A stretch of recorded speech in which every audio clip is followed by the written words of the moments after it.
Hi friends, மல்லி சீரியலில் இதுக்கப்புறம் என்ன நடக்க போகுது அப்படின்றத இந்த வீடியோவில் பார்க்கலாம்.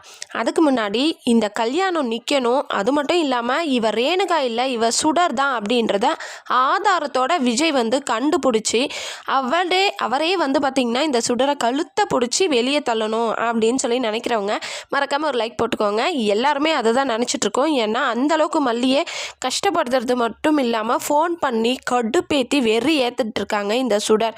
ஸோ அப்படி இருக்கும்போது இந்த மாதிரி ஒரு காலகட்டத்தில் யாராவது வந்து இவ வந்து சுடர் தான் ரேணுகா இல்லை அப்படின்றத ஆதாரத்தோடு நிரூபித்தா ரொம்பவே அருமையாக இருக்கும்.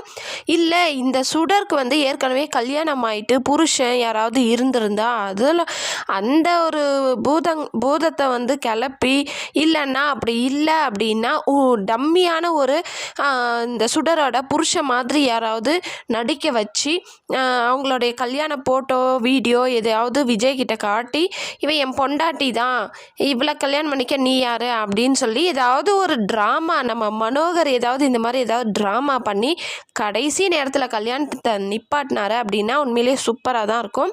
ஸோ அதுக்கு ஒரு ஸ்ட்ராங்கான ஆள் வேணுங்க நம்ம மனோகர். இந்த மாதிரி ஏன்னா மனோகர் ஆளையே காணும். அப்படி இருக்கும்போது கண்டிப்பாக மல்லியோட வாழ்க்கைக்காக ஏதாவது ஒன்று செய்யணுன்றதுக்காக வேறு ஏதாவது ஒரு பிளானையும் அவர் போட்டு வச்சுருக்கலாம்.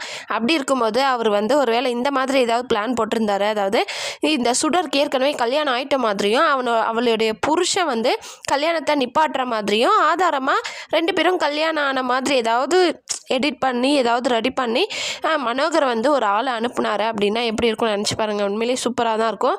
ஆனால் அனுப்புகிற ஆள் வந்து ரொம்பவே ஸ்ட்ராங்கான ஆளாக இருக்கணும்.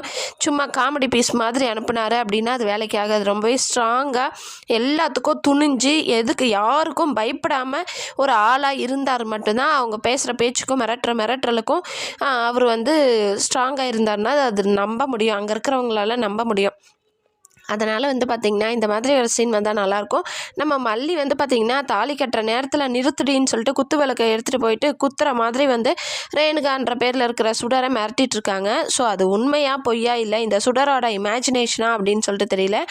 அப்படியே வந்து நம்ம மல்லி பண்ணியிருந்தாலும் மல்லி அடக்கி பிடிச்சி இந்த தாலியை கட்ட வச்சிடுவாங்க. இந்த நிற்கிற இந்த கதிரேசன் ராஜி இந்த நிஷா எல்லாமே கட்ட வச்சுருவாங்க. ஸோ அதனால் வந்து பார்த்திங்கன்னா இது ஒன்றும் வேலைக்காக போகிறதில்ல. கடைசி நேரத்தில் இந்த மனோகரோ இல்லை நம்ம அன்னபூர்ணி அம்மா என்னாச்சு ஏதாச்சு என்ன பண்ணுறாங்கன்னு ஒன்றுமே தெரியல. மல்லியோட வாழ்க்கையும் இங்கே போயிடுற மாதிரி இருக்குது. அவங்க என்ன பண்ணிகிட்ருக்காங்கன்னு தெரியல. விஷயம் தெரிஞ்சு கரெக்டான நேரத்தில் வந்து நம்ம அன்னபூர்ணி அம்மா ஏதாவது இந்த மாதிரி பிளான் பண்ணி கல்யாணத்தை நிப்பாட்டினா ஆகும். வெயிட் பண்ணி பார்க்கலாம் என்ன நடக்க போகுதுன்னு சொல்லிட்டு. இந்த மாதிரி யாராவது வந்து கல்யாணத்தை நிப்பாட்டுவாங்களான்னு சொல்லிட்டு கமெண்ட் பண்ணுங்கள். இந்த வீடியோ உங்களுக்கு பிடிச்சிருந்தா லைக் பண்ணுங்கள், ஷேர் பண்ணுங்கள், மறக்காமல் சப்ஸ்கிரைப் பண்ணிக்கோங்க. ஓகே ஃப்ரெண்ட்ஸ், பாய்.